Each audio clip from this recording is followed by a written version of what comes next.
அதே போல் இன்றைக்கு திமுக ஆட்சி வந்த உடனே இங்கே பார்த்தீங்கன்னா வரி உயர்வு ஒரு பக்கம். ஒரு கட்டடம் கட்டினா அண்ணா திமுக ஆட்சியில் கிட்டத்தட்ட 38,000 தான் இருந்தது. இப்போ 1,10,000 உயர்த்திட்டாங்க. 1000 சதுரடி வீடு கட்டணும், கடை கட்டினா 30,000. பார்த்தீங்கன்னா 37,800 தான். அண்ணா திமுக ஆட்சியில் 1000 சதுரடி வீடு கட்டுவதற்கு கட்டண பிளான் அப்ரூவ்டு 1000 சதுரடிக்கு வெறும் 37,800 கழிவுநீர் கட்டை உட்பட.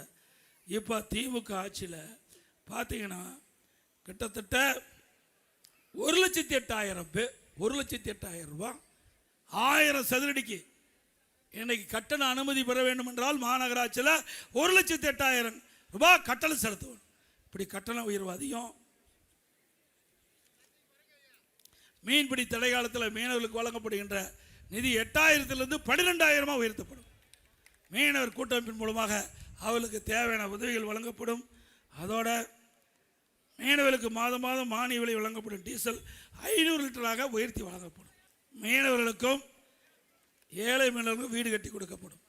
ஆகவே வருகின்ற தேர்தல் முக்கியமான தேர்தல். குடும்ப கட்சிக்கும் வாரிசு அரசியலுக்கும் முற்றுப்புள்ளி வைக்கின்ற தேர்தல் இந்த சட்டமன்ற தேர்தல் என்பதை நீங்கள் நினைவு கொள்ள வேண்டும். ஒரு நல்ல ஆட்சி மக்களுக்கு வழங்க வாக்களிப்பி இருட்டலைக்கு என்று சொல்லி மக்களை காப்போம், தமிழகத்தை மீட்போம். மக்களை தமிழகத்தை